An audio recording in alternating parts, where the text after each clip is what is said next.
We begin today's show looking at the case of Assata Shakur, a legendary figure within the Black Panther Party and the Black Liberation Army. On Thursday, she became the first woman ever to make the FBI's most wanted terrorist list. In addition, the FBI in the state of New Jersey doubled the reward for her capture to $2 million. Shakur was convicted in the May 2nd, 1973 killing of a New Jersey state trooper during a shootout that left one of her fellow activists dead. She was shot twice by police during the incident. In 1979, she managed to escape from jail, and she later fled to Cuba, where she received political asylum. She has long proclaimed her innocence. On Thursday, FBI Special Agent Aaron Ford spoke at a press conference announcing Shakur's placement on the most wanted terrorist list. He refers to Shakur as Joanne Chesimard, her original name. Openly and freely in Cuba, she continues to maintain and promote her terrorist ideology. She provides anti-U.S. government speeches espousing the Black Liberation Army message of revolution and terrorism. No person, no matter what his or her political or moral convictions are, is above the law. Joanne Chesimard is a domestic terrorist who murdered a law enforcement officer execution style. That's FBI Special Agent Aaron Ford. In a moment, we'll be joined by two guests, the scholar and activist Angela Davis, who faced her own murder trial decades ago, and Lennox Hines, Assata Shakur's longtime attorney for some 40 years. But first, we turn to Assata Shakur in her own words. In 1998, Democracy Now! Aired her reading an open letter to Pope John Paul II during his trip to Cuba. She wrote the message after New Jersey state troopers sent the Pope a letter asking him to call for her extradition. My name is Assata Shakur, and I was born and raised in the United States.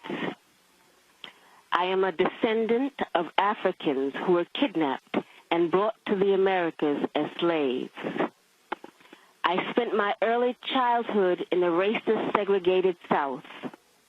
I later moved to the northern part of the country, where I realized that black people were equally victimized by racism and oppression. I grew up and became a political activist, participating in student struggles, the anti-war movement, and most of all, in the movement for the liberation of African Americans in the United States. I later joined the Black Panther Party, an organization that was targeted by the COINTELPRO program, a program that was set up by the Federal Bureau of Investigation to eliminate all political opposition to the U.S. government's policies, to destroy the Black liberation movement in the United States, to discredit activists, and to eliminate potential leaders. Under the COINTELPRO program, many political activists were harassed, imprisoned, murdered, or otherwise neutralized. As a result of being targeted by COINTELPRO, I, like many other young people, was faced with the threat of prison, underground, exile, or death. The FBI, with the help of local police agencies, systematically fed false accusations and fake news articles to the press, accusing me and other activists of crimes we did not commit. Although in my case the charges were eventually dropped or I was eventually acquitted, the national and local police agencies created a situation where, based on their false accusations against me, any police officer could shoot me on sight. It was not until the Freedom of Information Act was passed in the mid-'70s that we began to see the scope of the United States government's persecution of political activists. At this point, I think that it is important to make one thing very clear. I have advocated, and I still advocate, revolutionary changes in the structure and in the principles that govern the United States. I advocate self-determination for my people and for all oppressed people inside the United States.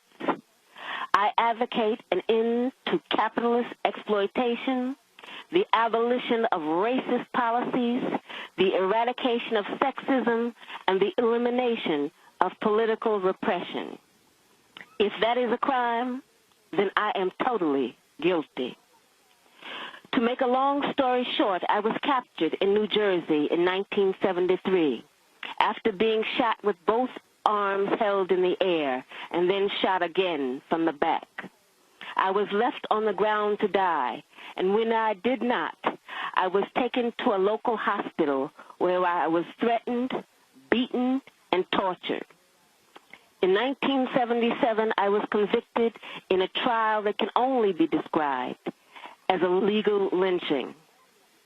In 1979, I was able to escape with the aid of some of my fellow comrades. I saw this as a necessary step, not only because I was innocent of the charges against me, but because I knew that the racist legal system in the United States, I would receive no justice. I was also afraid that I would be murdered in prison. I later arrived in Cuba, where I am currently living in exile as a political refugee.